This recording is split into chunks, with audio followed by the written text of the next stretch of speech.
નવી ગાડી, જેટલા જેટલા ગાડી વાળા છે બધાને પોતાની પહેલી ગાડી યાદ હશે.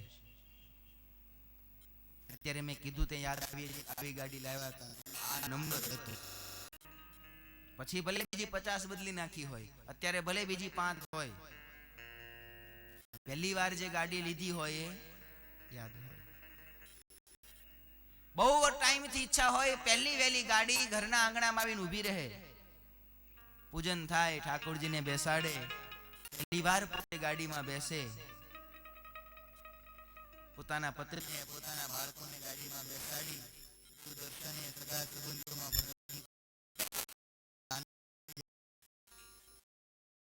પછી એ ગાડીમાં બીજે દિવસે બેસે.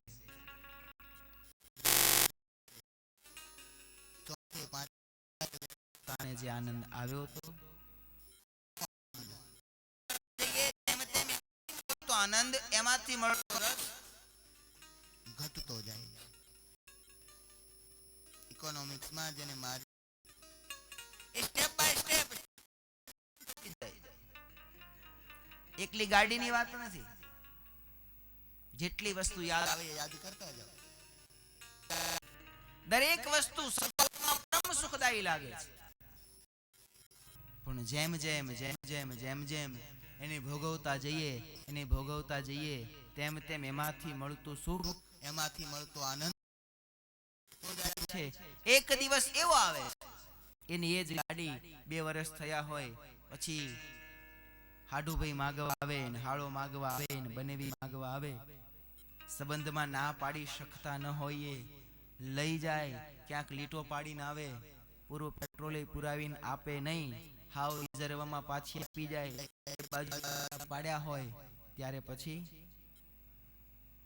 એની એ જ ગાડી દુઃખદાયી લાગે. એમાં એ બરોબર એક બાજુ હાળો માગે ને એક બાજુ હાડું ભાઈ માગે ને પછી બેમાંથી એક જ દિવસે એક જ સમયે બેયને જોતી હોય, આને આપે તો આને ખોટું લાગે, આને આપે તો આને ખોટું લાગે, ત્યારે એમ થાય કે આની કરતા તો આ ના હોત તો સારું. જે વસ્તુ પરમ સુખદાયી લાગતી હતી એની એ જ વસ્તુ પરમ દુઃખદાયી થઈ જાય છે. જગત સંબંધી સર્વે પદાર્થ આવા છે. પ્રથમ સુખ, કાળ ક્રમે મળતું સુખ ઓછું, અંતે દુઃખ. પણ સામે ભગવાન સંબંધી સુખ કેવું છે?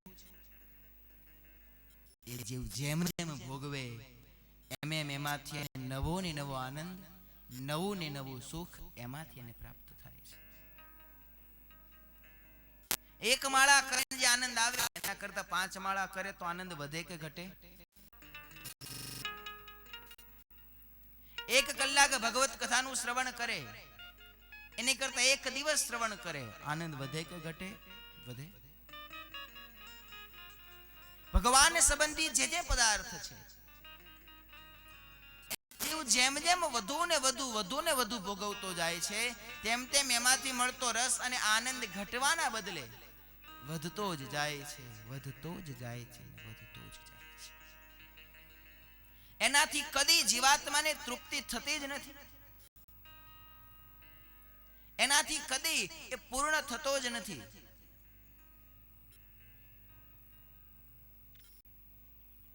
સવારમાં સ્વામીએ કહ્યું હતું યુગોથી આ કથાઓ ગવાય છે.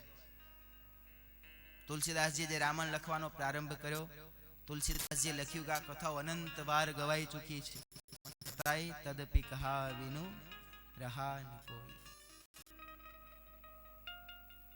જેમ જેમ ગવાય, જેમ જેમ સંભળાય તેમ તેમ નવો ને નવો આ ભગવત કથામાં છુપાયેલો છે. એવી આ શ્રીમદ ભાગવત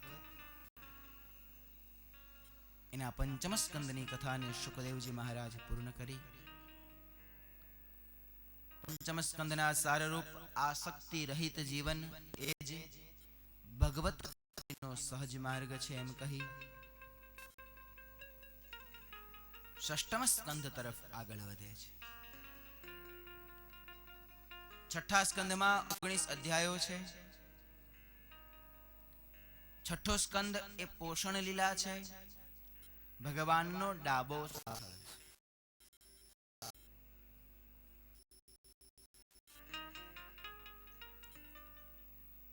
ભક્તનું પોષણ કઈ રીતે થાય એની કથા આમાં છે, માટે પોષણ લીલા એવું નામ આપવામાં આવ્યું છે. છઠ્ઠા સ્કંધમાં 3 કથાઓ છે, અજામિલની, દક્ષની, વિશ્વરૂપની.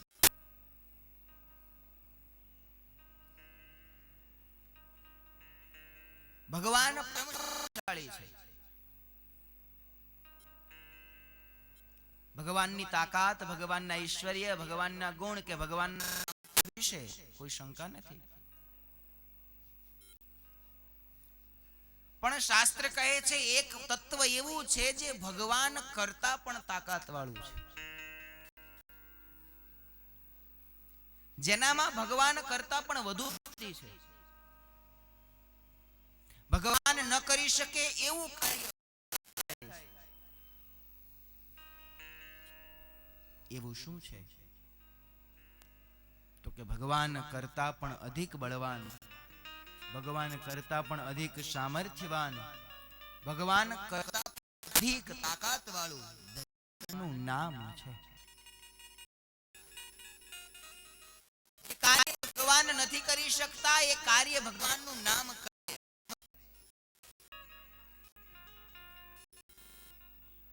રામાયણ તુલસીદાસજીએ ભગવાનના નામનો બહુ અદ્ભુત મહિમા લખ્યો છે. રામ એકતા પસતયતા. રામચંદ્ર પરમાત્માએ તો માત્ર એક અહલ્યા નામની પાષાણ રૂપ થયેલી સ્ત્રી પણ રામ નામથી અનંત જીવાત્માઓએ ભગવદ નામ સાગરને તર્યા છે. મહાન શક્તિશાળી મોટી કોઈ જીવ માટે નથી. કલો કે કીર્તના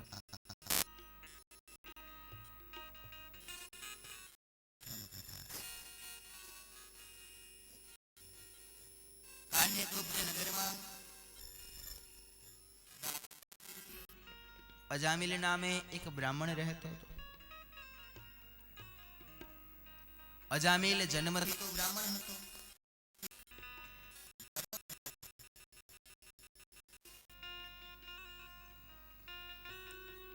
અને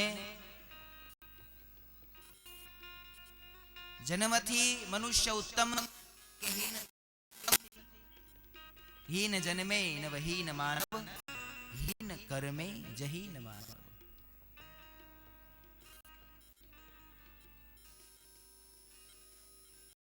કદાચ એને કર્મ હશે, એવા કર્મ કરવા એ તો મનુષ્યને આવી છે.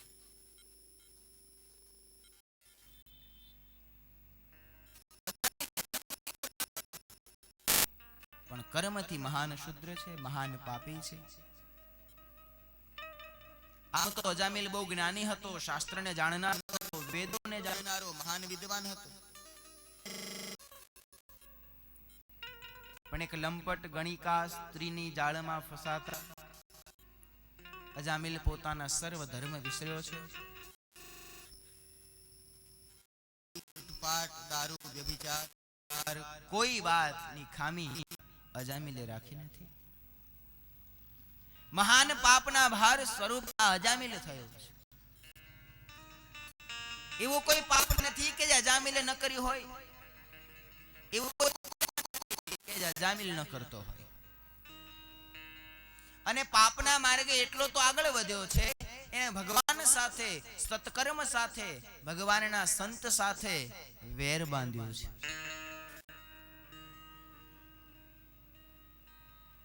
એ પાપની પરાકાષ્ઠા છે. એટલો બધો કુકર્મના માર્ગે આગળ વધ્યો છે. ભક્ત સાથે, ભગવાનના સંત સાથે ને ભગવાન સાથે એને વેર બાંધ્યો છે. ભગવાનની ભક્તિ કરતા જોએ એની પત્ની પરમ ભાગવત સ્ત્રી છે. ઘણી વખત અજામિલને સમજાવે છે કે પતિદેવ આ પાપનો માર્ગ મૂકો, ભગવાનનું ભજન કરો. પણ એવો તો કયો પતિ આ જગતમાં જે આવી વાત પત્નીની માને? તને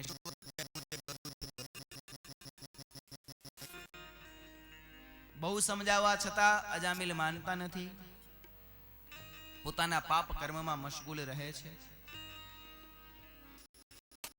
અજામિલના ખબર નહીં શું પુણ્યનો ઉદય થયો કે અજામિલના ગામમાં કોઈ સંત પુરુષ આવ્યા છે. સંત પુરુષ હતા, એને ગામના ચોરે આવી અને કોઈને પૂછ્યું કે ભાઈ 2 દિવસથી ભૂખ્યા છીએ, આ ગામમાં કોઈ પવિત્ર બ્રાહ્મણનું ઘર છે, અમારે ભિક્ષા માંગવા જવું છે. કોઈ બ્રાહ્મણનું જો ઘર હોય તો અમારે ભિક્ષા લેવી છે. આમ જ્યાં પૂછ્યું એટલે ગામના ચોરે તેવા બેઠેલા, એને થયું કે લાવો આ સંતો આવ્યા છે, આજે તો અમને ભાલે ભરાવીએ. અરે મહાત્માજી, આ ગામમાં તે પરમ પવિત્ર બ્રાહ્મણ રહે છે, તમારે ભિક્ષા શું, તમને ભોજન જમાડશે. જાઓ જાઓ જાઓ, આગળ અજામિલ ભગતનું ઘર છે. અજામિલને ભગવું કપડું ભાળીને ભુરાયો થતો, સંત પુરુષને જોવે ને લાકડી લઈ મારવા દોડતો. આવો ભગવાન સાથે વેર બુદ્ધિ વાળો એ પાપી. અને પેલા કીધું જાઓ, અજામિલ ભક્તોનું ઘર છે, પવિત્ર બ્રાહ્મણ છે. સંતો આ વાત જાણી ન શકાય, એમને એમ કે ભાઈ અમને તો રસ્તો બતાવ્યો છે. એટલે સંતો એ અજામિલના ઘેર ભિક્ષા લેવા માટે ગયા છે. સંતોએ જ્યાં ઘરના આંગણામાં પગ મૂકો અને ભિક્ષાંદેહીનો જ્યાં નાદ કર્યો, આજ અજામિલનું સદભાગ્ય, સંતોનું સદભાગ્ય પણ અજામિલ ઘેર હતો. અજામિલની પત્નીને તો વિશ્વાસ ન આવ્યો, કોઈ મારે ત્યાં, નાના પડોશીને ત્યાં છે. ફરીવાર સંતોએ પોકાર કર્યો, ભિક્ષાંદેહી. અજામિલ તો મારે જ આંગણે અવાજ આવે છે. એકદમ ઘરની બહાર સંતોને જોયા,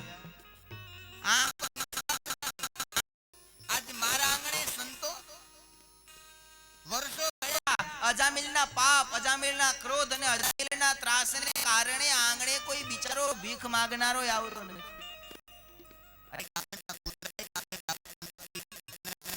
ભગવાન મારા આંગણે એકદમ રાજી થઈ, પધારો પધારો પધારો. પણ એટલી વારમાં તો સંતોની દ્રષ્ટિ ઘરના આંગણામાં ફરી વળી. આંગણાની સ્થિતિ જોઈ સંતો પામી કોઈ પાપી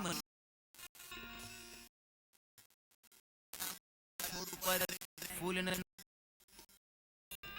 ગૌશાળામાં બાંધેલી ગાયો, ત્યાં કોઈ વાછડો કે સંતો સમજી ગયા આ કોઈ પાપીનું ઘર છે.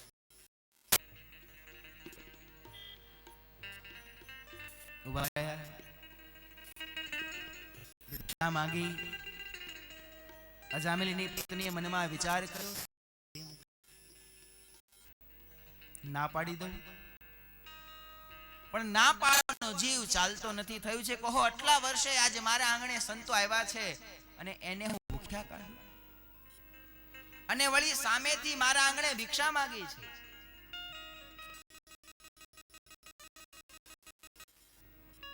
જે ગ્રહસ્થના આંગણામાં સંતના ચરણ પડે, ગ્રહસ્થનું આંગણું ધન્ય હોય છે, પાવન હોય છે.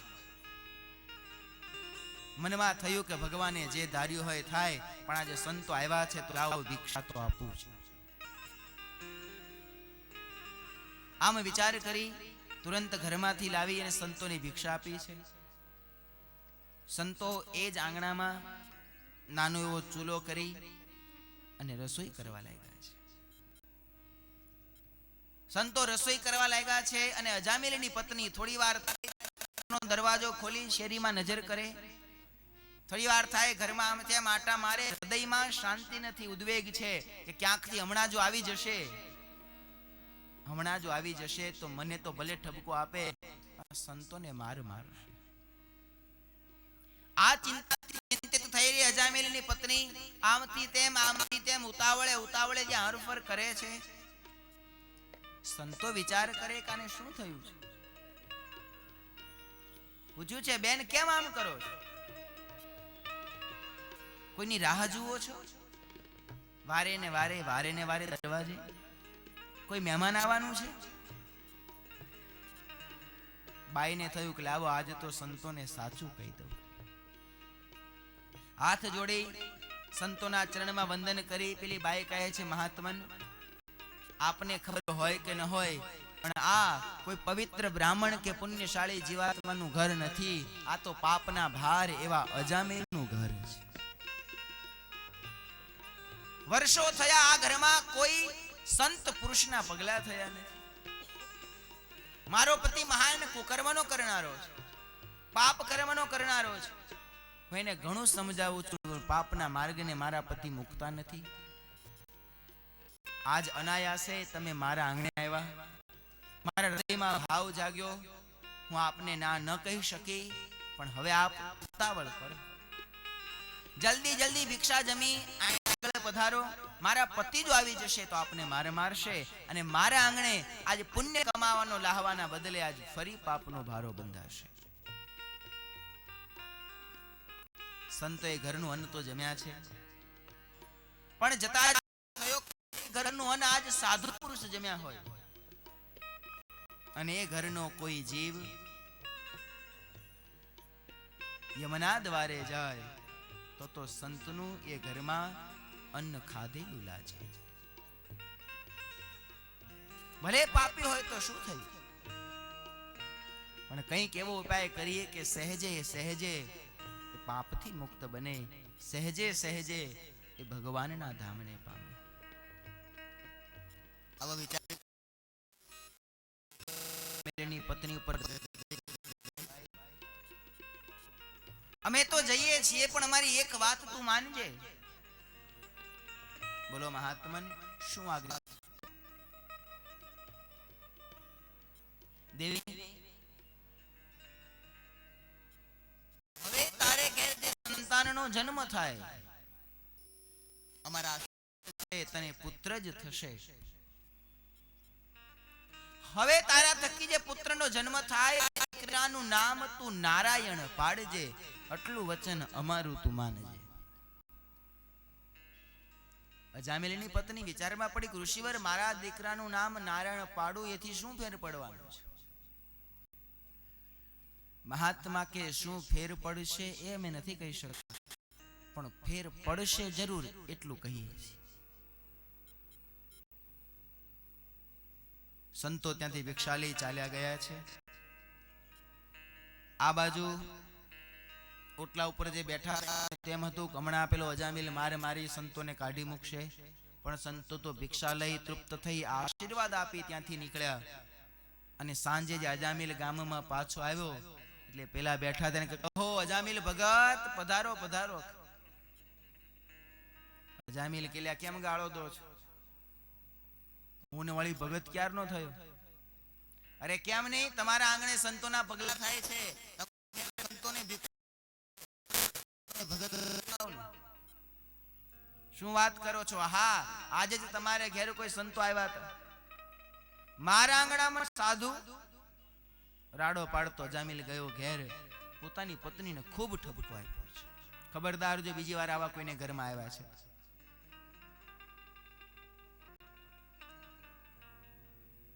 આ બાજુ સંતો તો ચાલ્યા ગયા. શુકદેવજી મહારાજ પરીક્ષિતને કહે છે, રાજન, સમય જતા સંતોના આશીર્વાદના ફળ સ્વરૂપે અજામિલની પત્નીએ એક બાળક, એક પુત્રને જન્મ આપ્યો છે. બાળક થોડો મોટો થયો. એક દિવસ રાત્રિના સમયે પતિની સેવા કરતા કરતા અજામિલના પત્નીએ પોતાના પતિ અજામિલને કહ્યું છે, પતિદેવ, લગ્નના આટલા વર્ષો સુધી આપણી પાસે મેં કંઈ જ માંગ્યું નથી, પણ આજ તમે જો વચન આપો તો મારે તમારી પાસે એક વસ્તુ માંગવી છે. અજામિલ ક્રોધમાં ને ક્રોધમાં કહે છે કે તને મેં શું બાકી રાખ્યું છે? તને કઈ વાતની ખોટ મેં પડવા દીધી છે?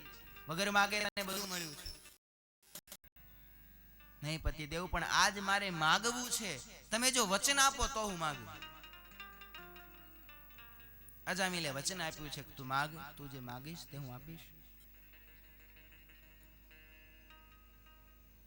અજામિલની પત્નીએ પોતાના પતિ પાસે વચન માંગ્યું છે કે પતિદેવ, આપણો જે નાનો દીકરો છે એનું નામ મારે નારાયણ રાખવું છે. આમ તો ભગવાનના નામ સાથે અજામિલને વેરબુદ્ધિ હતી, પણ એ દિવસે પત્નીને વચન આપ્યું હતું એટલે અજામિલે કહ્યું છે કે ભલે કઈ વાંધો નહીં, નામથી મારે શું ફેર પડે, નારાયણ રાખ તોય ભલે ને રાવણ રાખ તોય ભલે. સંતોની આજ્ઞાથી એ નાના પુત્રનું નામ નારાયણ રાખ્યું છે.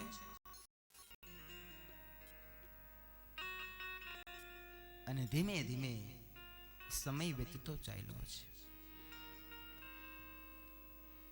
સમય વીતતા વીતતા વીતતા અજામિલની જીવન સંધ્યા ઢળી છે. જે બળથી એ બધાને ધ્રુજાવતો એ બળ એનું નાશ પામ્યું છે. પગ મારીને ધરણી ધ્રુજાવતો અજામિલ આજ વૃદ્ધાવસ્થા આવવાથી પથારીવશ થયો છે. દેહમાં રોગ ઘૂસ્યા છે.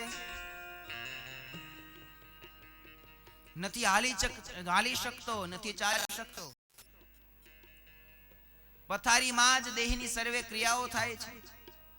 ઝાડો, પેશાબ, ખાવું, ઊંઘવું, સૂવું ખાટલામાં. આવી વૃદ્ધાવસ્થામાં જે દિવસે અજામિલની થઈ, પત્ની મૃત્યુ પામી ચૂક્યા છે. નારાયણથી મોટા જે ભાઈઓ હતા જેમના વિવાહ થયેલા,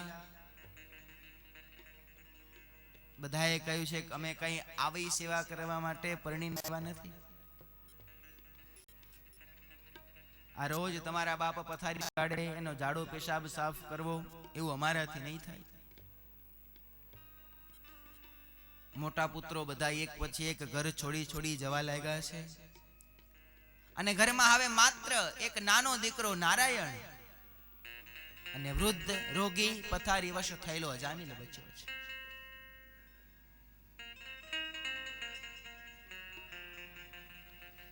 અત્યાર સુધી તો અજામિલને બહુ અભિમાન હતું, બહુ બળ હતું, તેજ હતું, તાકાત હતી, પણ હવે શું?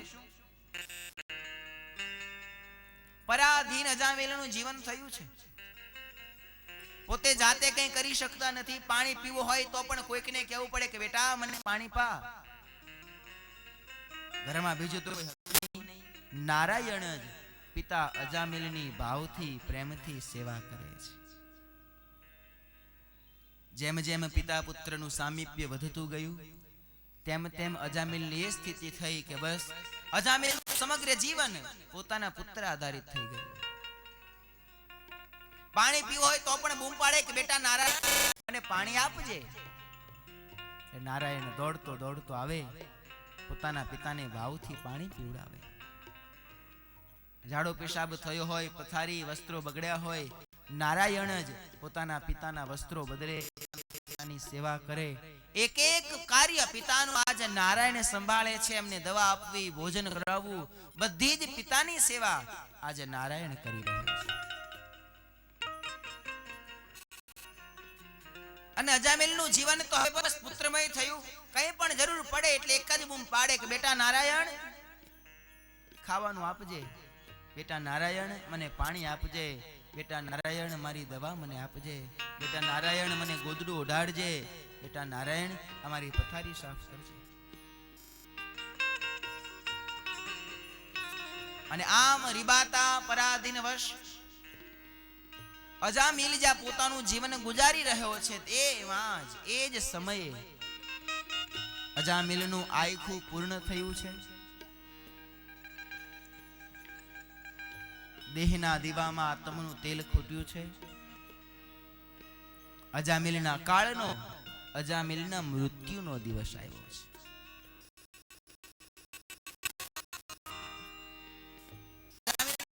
જે દિવસ આવ્યો, જીવન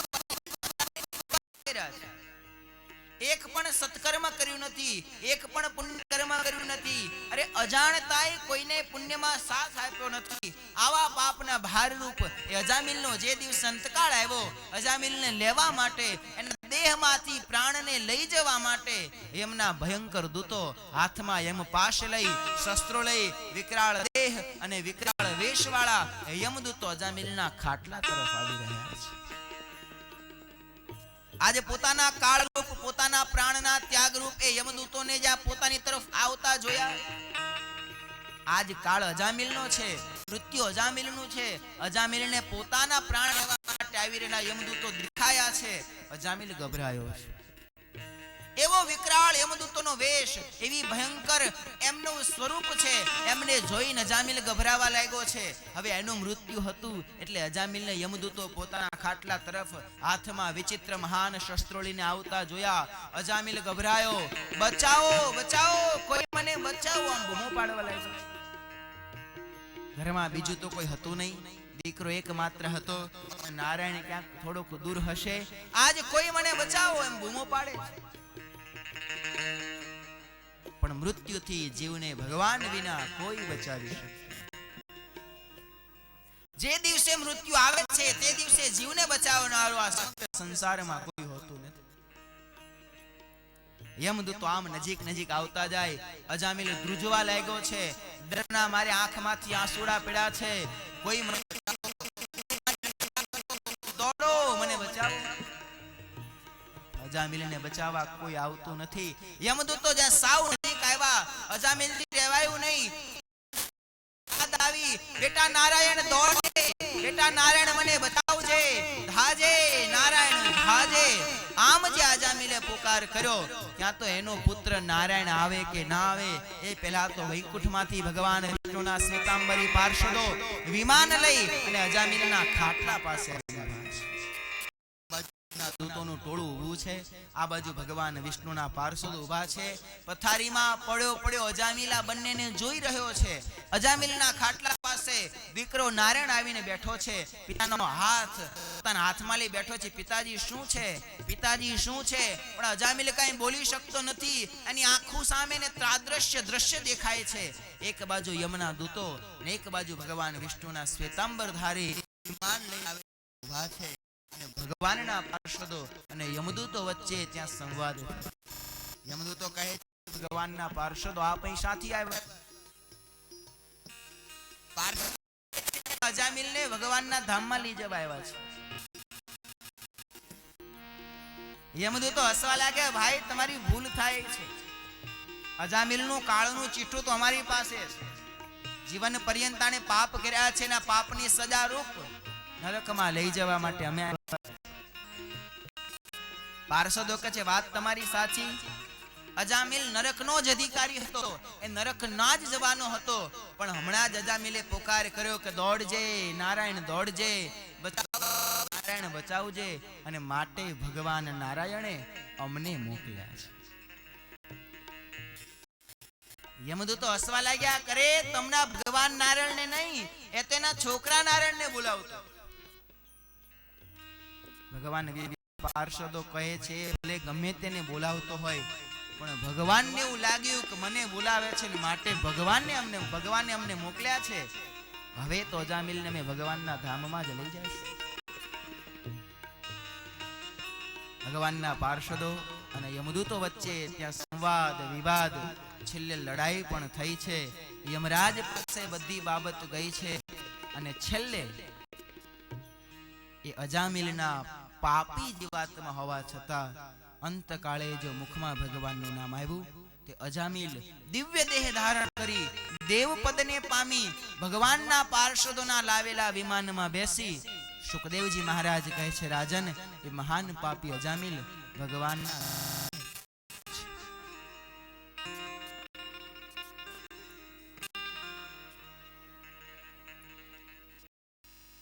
એક વખત અંતકાળે જો ભગવાનનું નામ લીધું, મોક્ષને પામ્યો છે.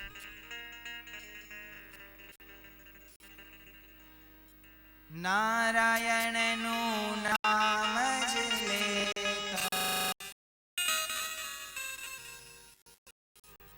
એક વખત ખાલી નારાયણ નામ લીધું, અજામિલ મુક્તિને પામ્યો.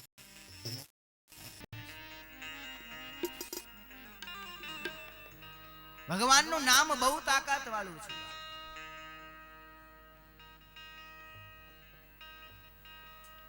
સુખદેવજી મહારાજ પરીક્ષિતને કહે છે, રાજન,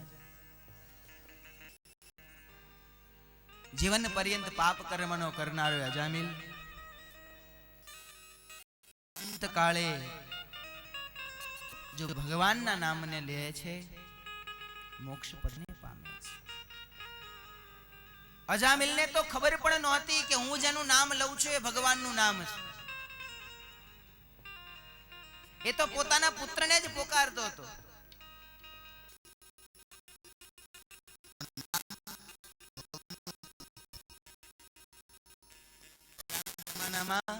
નામ ભગવાન યાદ આવે, સહેજે સહેજે એ નામ લે એટલે સહેજે સહેજે ભગવાન નામ આવતું કે સહેજે સહેજે ને ભગવાનની યાદ આવે.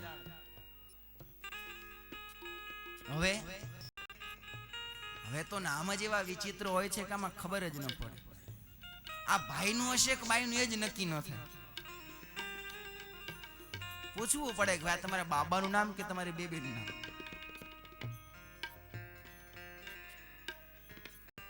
નામનો કોઈ અર્થ જ નહીં લો. એવા એવા શું નામ? ટ્વિંકલ. એ વળી શું? હા, નાની દીકરી હોય તો ટ્વિંકલ વળી, પણ આમ કલ્પના કરો તો એ ટ્વિંકલ જે દી 90 વર્ષની થાય તે દી એના ગ્રાન્ડ સન શું કે, અમારા ટ્વિંકલ દાદા. છોકરાની વહુ શું કે, ટ્વિંકલ સાસુમાં.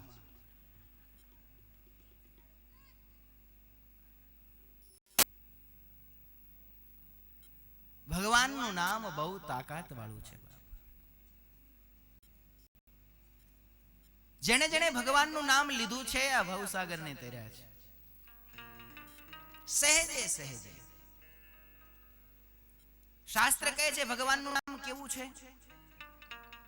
તો કે ભગવાનનું નામ સાકરના ગાંગડા જેવું છે.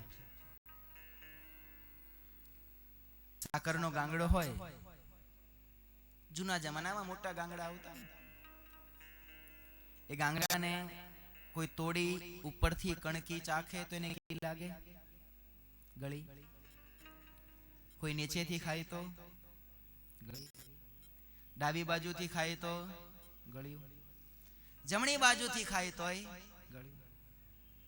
કોઈ વળી સંશોધક હોય, ભાંગી ભૂકો કરી વચમાંથી એ સાકરની કણીને તોડીને ખાય, ગળી જ લાગે. અંધારામાં જઈને ખાય તોય ગળ્યું, અજવાળામાં ખાય તોય ગળ્યું, દુશ્મન ખાય તોય ગળ્યું, મિત્ર ખાય તોય સાકરને ગળી ગળીને ગળી જ લાગે. આ ભગવાનનું નામ પણ એવું છે, કોઈ જાણતા ભજે કે અજાણતા ભજે, પરાણે ભજે કે સમજીને ભજે, મિત્ર ભાવે ભજે કે શત્રુ ભાવે ભજે, પણ જે જે ભગવાનનું નામ લે એ ભગવાનને પામે છે, પામે છે, પામે છે. ભગવાનના નામમાં કેટલી તાકાત છે. એક ભગવાનના નામમાં કેટલું બળ છે, એની તો અનંત કથાઓ છે. એક નાની કથા કહું છું. વાલી નામનો લૂંટારો, ઇતિહાસની પ્રસિદ્ધ કથા છે. જંગલમાં લૂંટપાટ કરતો હતો, ચોરી કરતો હતો. જે કોઈ વટે માર્ગો આવે એને શસ્ત્ર બતાવી લૂંટી લે. આજ જંગલમાં એક દિવસ મહર્ષિ નારદ ફરતા ફરતા આવ્યા છે. વાલીઓ એક વૃક્ષ ઉપર બેઠો છે. જેવા નારદજી હાથમાં વીણા લઈ નારાયણ નારાયણ કરતા ત્યાંથી નીકળ્યા, એકદમ વાલિયાએ કૂદકો માર્યો, નારદજીને છરી કરાવી, બાવાજી જે કાંઈ હોય લાવો. નારદજી હસવા લાગ્યા, ભાઈ તને વ્યર્થ પરિશ્રમ પડશે, મારી પાસે કાંઈ નથી, ખીચું જ નથી, શું હોય? વાલીઓ કે ના ના, તમે એમને બધે ફરો છો, તમારા પાસે તો બહુ મોટી ધન સંપત્તિ છે, જે કઈ હોય જ્યાં સંતાડી હોય ત્યાંથી લાવો, ગમે ત્યાંથી અમને આપો. નારદજી કહે છે, ભાઈ મારી પાસે ખરેખર કાંઈ નથી. વાલીઓ કહે છે, ના તમારી પાસે હોય જ, આમ ફરો છો, એમને પૃથ્વી પર કોઈ ફરી શકે નહીં. ધન સંપત્તિ જે કઈ હોય મને આપો, તો નહીં જવા, નહીં મને કઈ આપો તો હું તમને મારી નાખીશ. નારદજી વાલીઓ માનતો નથી કે મહાત્માજી મારે જબરી કરવી નથી, મારે તમારો દ્રોહ કરવો નથી, હું એક તો પાપ કરું છું, એક બીજું પાપ મારે ક્યાં કરવું, પાસે જે કાંઈ હોય મને આપી. વાલિયાના શબ્દથી નારદજી ચમક્યા છે. કહ્યું તે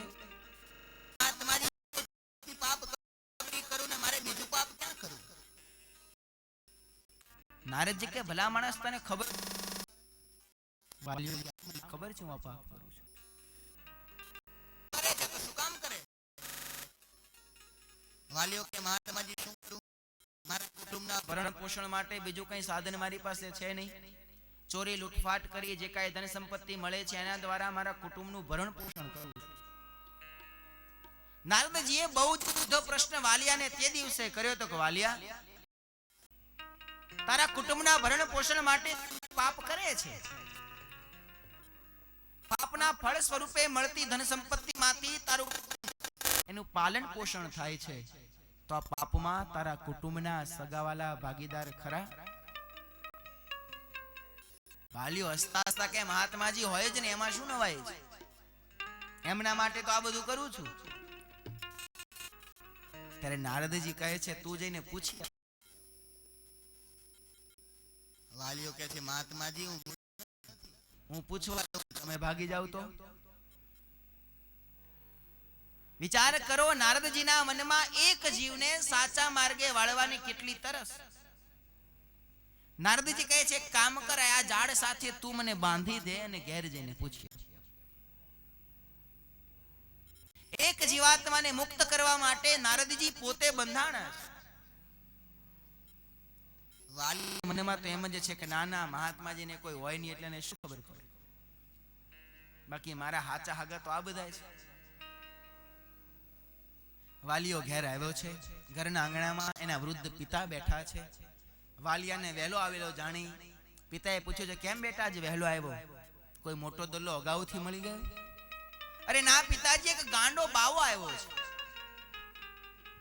ગાંડો બાવો મને કહે છે કે તું જે પાપ કરે છે પાપ બધાય તારે એક જ ભોગવવા પડશે, તારા કોઈ સગા કોઈ વાલા તારા પાપમાં ભાગીદાર નહીં.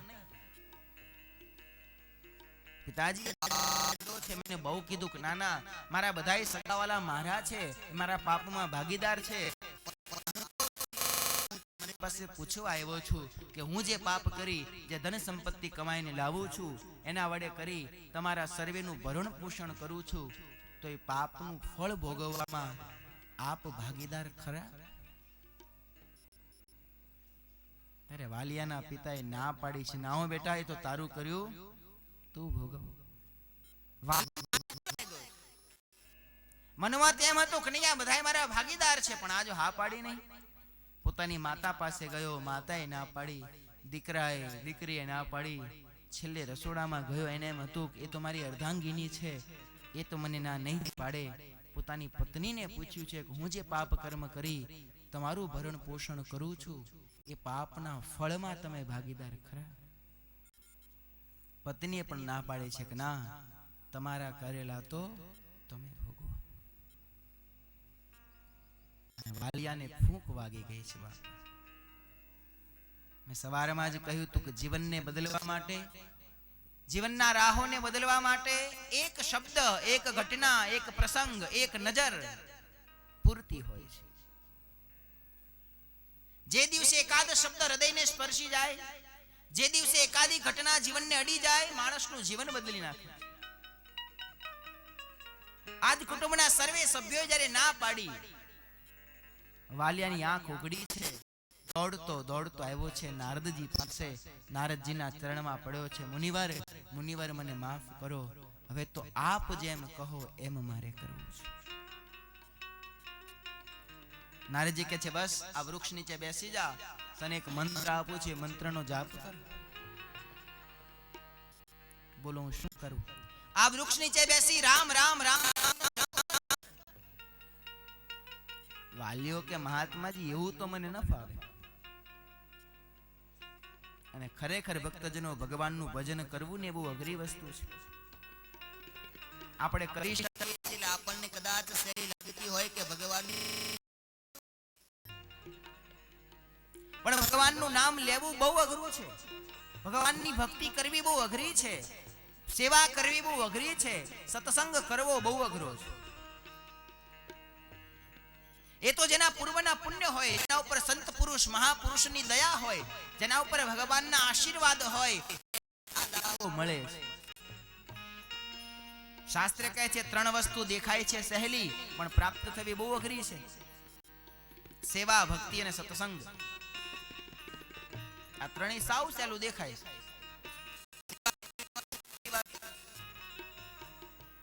સેવા કરવામાં કઈ મોટી વાત છે? સેવા થતી હોય પહોંચી જઈએ, ભગવાનનું મંદિર વાળીએ, ક્યાંક સત્કાર થતું હોય ત્યાં ત્રિકમ પાવડો કોદાળી લઈ 2 તગારા ઉપાડી લઈએ, સમાજની, દેશની, ગામની સેવા થઈ જાય. પણ શાસ્ત્ર કહે છે ના, દેખાય છે સહેલું, થવું બહુ અઘરું છે. ભક્તિ કરી એમાં શું? સ્વામિનારાયણ કૃષ્ણ કરી નાખીએ, ભક્તિ થઈ જાય. એ આમ સહેલું લાગે, બહુ અઘરું છે. સત્સંગ કરવામાં શું? આ કથા ચાલતી હોય, આ ચારે બાજુ ખુલ્લું છે, ક્યાંય તાળા નહીં, પણ મંડપમાં આવીને બેસવું, જેના ઉપર ભગવત કૃપા હોય, જેના ઉપર સંતની કૃપા હોય, એનાથી જ થઈ શકે છે.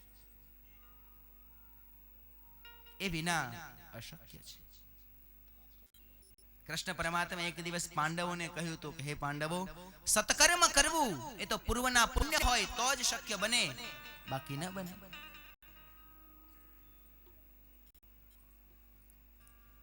ભીમ કહે છે પ્રભુ વાત કઈ સમજાણી નહીં. કહે છે ભીમ, સત્કર્મ કરવું એ તો પુણ્યની મૂડી હોય તો જ થઈ શકે, અન્યથા ન થાય. ભીમ કે પ્રભુ એમાં શું, સત્કર્મ કરવામાં પુણ્યની શું જરૂર છે? ભગવાન કહે છે ભીમ ન થાય. ભીમ કે પ્રભુ આપ મનાવો તો માનું. ત્યારે ભગવાને એક દ્રષ્ટાંત આપ્યું કે ભીમ, આ ગંગા વહી જાય છે, આ ગંગામાં સ્નાન કરવું એ સત્કર્મ છે, પુણ્ય કર્મ છે. પણ જેના પુણ્ય ન હોય, જેના ભાગ્યમાં ન હોય, જેના ઉપર કોઈ મોટા સંત પુરુષની દયા ન હોય, એનાથી ગંગાજીમાં સ્નાન પણ કરી શકાય નહીં. ભીમ હસવા લાગ્યો, કરે પ્રભુ તમે શું વાત કરો છો?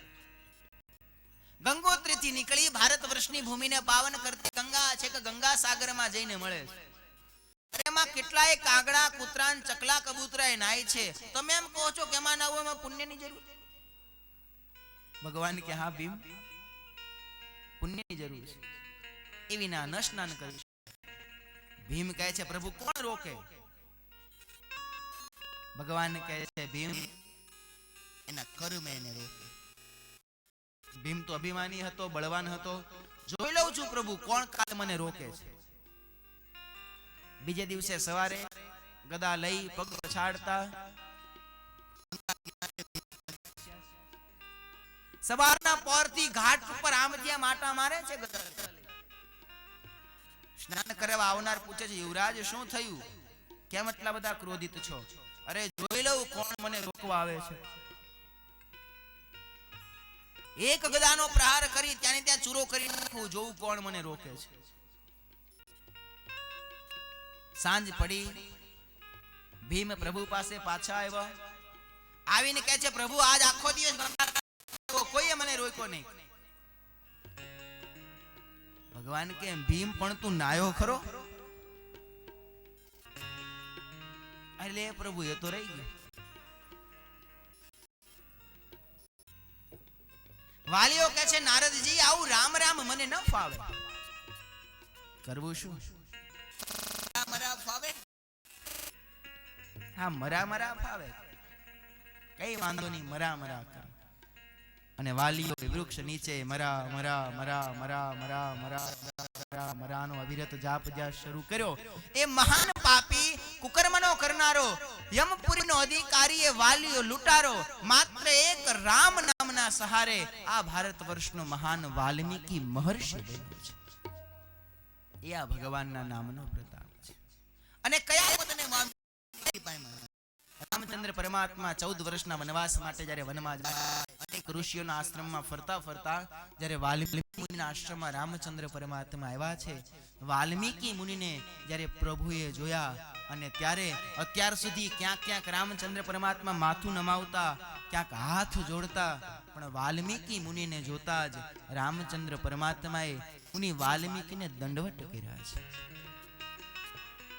મુનિ કહે રામ દંડવત કીન્હા, મુનિ કહે રામ દંડવત કીન્હા, મુનિ કહે રામ દંડવત કીન્હા, મુનિ કહે રામ દંડવત કીન્હા, મુનિ કહે રામ દંડવત કીન્હા, મુનિ કહે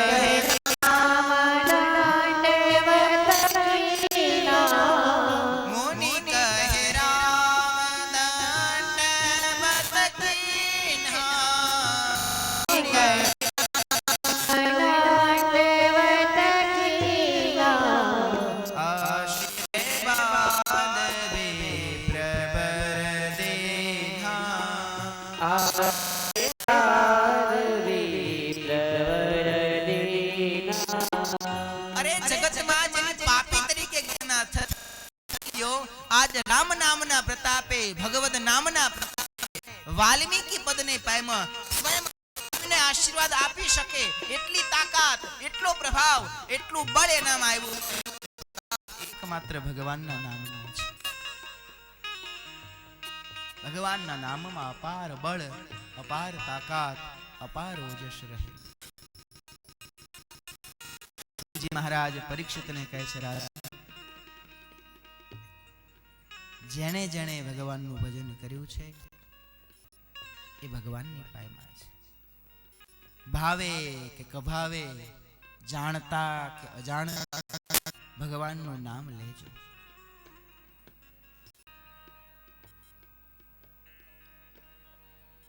ઘણા એવું કહેતા હોય છે કે ભાઈ અજામિલે તો આખી જિંદગી પાપ કર્યા, પણ મરતી છેલ્લી ઘડી એકવાર નારાયણનું નામ લઈ લીધું, એનું કલ્યાણ થઈ ગયું.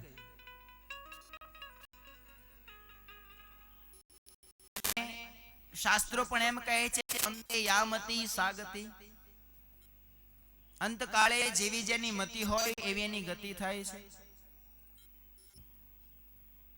રામાયણ પણ એમ કહે છે કે જાસુ નામ મરત મુખ આવા, અધમહુ હોય મુક્તિ શ્રુતિ ગાવા. મરતી વખતે જેના મુખમાં ભગવાન આવે, ગમે તેવો અધમ હોય તો પણ એ મુક્તિને પામે. ખેલ તો બધો મરતી વખતનો છે.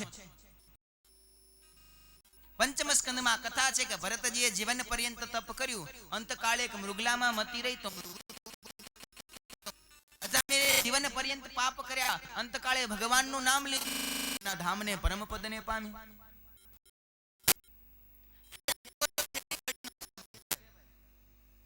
મરતી વખતે જેવી મતિ એવી એની ગતિ. તો આખી જિંદગી શું બધી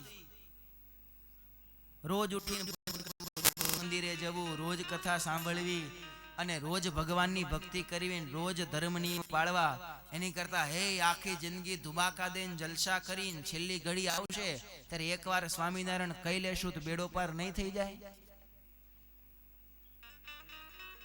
શાસ્ત્ર કહે છે થઈ જશે. અને અજામિલ ત્યાં પ્રમાણે છે કે અજામિલે જીવન પર્યંત પાપ કર્યા, અંતકાળે ભગવાનનું નામ લીધું, તેનો બેડો પાર થઈ ગયો.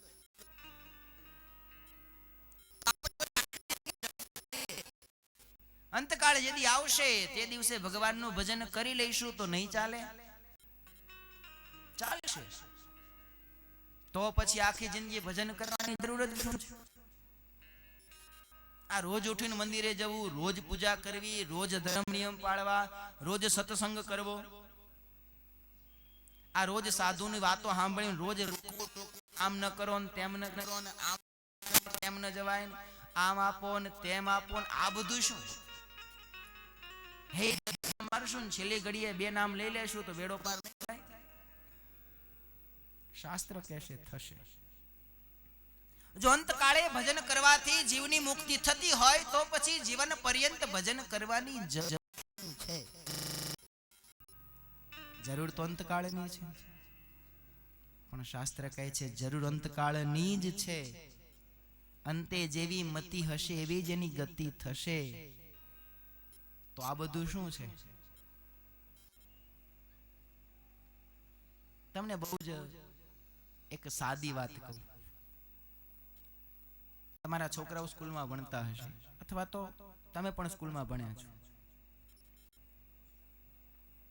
જૂન મહિનાથી સ્કૂલ શરૂ થાય તો છેક એપ્રિલ સુધી સ્કૂલ ચાલે.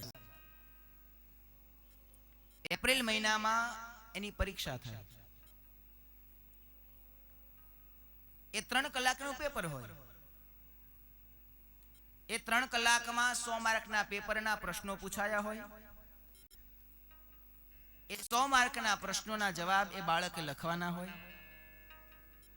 એ 100 માંથી જોઈને 35 આવે તો એ પાસ, 35 ના આવે તો ન પાસ. આખું વર્ષ ગમે તે કર્યું એનું કઈ મહત્વ બહુ નથી. મહત્વ શેનું છે? છેલ્લા 3 કલાક. 100 પ્રશ્ન પૂછ્યા હોય, ચોપડીના બધા ગણીએ તો 10,000 પ્રશ્ન થાય. કોઈ બાળકે 10,000 માંથી 9,900 પ્રશ્ન તૈયાર કર્યા હોય, 100 જ ન કર્યા હોય, અને એ જ 100 પ્રશ્ન પરીક્ષામાં પૂછાય તો ભલે એને 9,900 આવડતા હોય તો પણ એક છોકરો ન પાસ. અને કોઈ કે 100 જ તૈયાર કર્યા હોય અને એ જ 100 પરીક્ષામાં પૂછાઈ જાય તો એ છોકરો પાસ. કારણ કે મહત્વ તો એ છેલ્લા 3 કલાકનું જ છે. બરોબર? એ છેલ્લા 3 કલાકમાં જે દોડ્યું એ હાથું. બાકી આખું વર્ષ ભલે ગમે તે કર્યું હોય, પણ એ છેલ્લા 3 કલાક પ્રશ્નના જવાબમાં શું લખવું એ શીખવા માટે આખું વર્ષ સ્કૂલે જવું પડે છે, લેશન કરવું પડે છે અને ભણવું પડે છે. આખું વર્ષ નિશાળે ગયો ન હોય, લેશન કરી 3 કલાક લખી શકે નહીં. મહત્વ તો છેલ્લા 3 કલાકનું જ છે. એ પરીક્ષાના 3 કલાકનું જ આખા વર્ષનું ફળ એ 3 કલાકમાં છે. પણ એ 3 કલાકમાં શું લખવું એ શીખવા, એ જાણવા માટે આખું વર્ષ જેમ ભણવું પડે છે, એમ આપણા જીવનમાં પણ મહત્વ તો એ છેલ્લા શ્વાસનું જ છે. પણ છેલ્લા શ્વાસે ભગવાનનું નામ આપણને યાદ, એટલા માટે જીવન પર્યંત અભ્યાસ કરવો. જીવન પર્યંત ભગવાનનું નામ ન લીધું હોય ને અંતકાળે બાપ નામ યાદ ન જ આવે. ભગવાનનું ભજન કરજો. એવું ન માનશો કે ગઈઢા થશું ત્યારે કરશું, એમ તો બાપ કોઈથી થયું. ગઈઢા થશું ને કરશું એમ કોઈથી થયું નથી. ભગવાનનું ભજન તો બસ આમ જ કરજો. દરરોજ ભજન કરવું જોઈએ. તો આપણો અંતકાળ ક્યારે છે એની આપણને ખબર નથી. આપણો ક્યારે અંતકાળ છે એની આપણને ખબર નથી. તો શું કરવું? જેમ હનુમાનજી મહારાજે સેવા રાખી હતી રામચંદ્ર પરમાત્માની કે પ્રભુ તમને જ્યારે બગાસું આવે ચપટી વગાડવી મારી સેવા. રામચંદ્ર પરમાત્મા તો મહેલમાં સીતાજી સાથે ગયા. હનુમાનજી વિચારમાં પડ્યા કે હવે હું બહાર બેઠો છું, પ્રભુ મહેલમાં છે અને મારી સેવા છે કે ભગવાનને બગાસું આવે તો ચપટી વગાડવી. હવે બહાર બેઠા મને તો ખબર પડશે ને કે ભગવાને ક્યારે બગાસું ખાધું. तो हूँ शू करूं? बस बैठो बैठो चपटी वगाड्या करूं। आखी रात चपटी वगाडू, जारे भगवान बगासू खाशे त्यारे मारी गणाई जशे। एम आपणी अंत घड़ी क्यारे छे आपने कोईने खबर नहीं। तो शू करवू? बस नित्य भजन कर्या करवू। जे दिवसे अंत घड़ी आवशे कायम भजन करता हशो तो जे दिवसे अंत घड़ी आवशे ते दिवसे मुखमा भगवान नु नाम हशे तो मानजो कापड़ो बेड़ो पार। अने माटे नित्य भगवान नु भजन करवानो आग्रह राखजो। करो हरि का भजन प्यारे उमरिया बीत जाएगी। करो का भजन प्यारे उमरिया बीत जाएगी। करो हरि का भजन प्यारे उमरिया बीत जाएगी। करो हरि का भजन प्यारे उमरिया बीत जाएगी। बालापन खेल में बीता हरि का भजन नहीं कीता। खेल में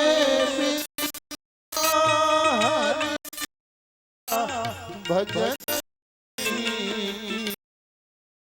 बाला खेल में बीता हरि का भजन नहीं कीता।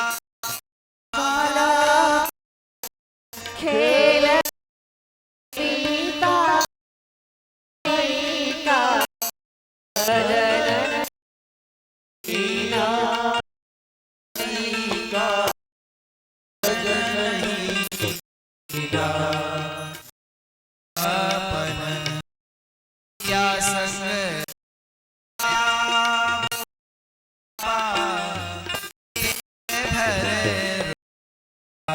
भर का भजन प्यारे उमरिया बीत जाएगी। करो का भजन प्यारे उमरिया बीत जाएगी। अवसर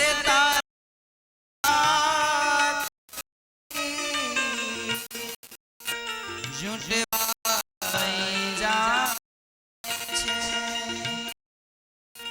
पतंग कोण जे बुझा कहो का भजन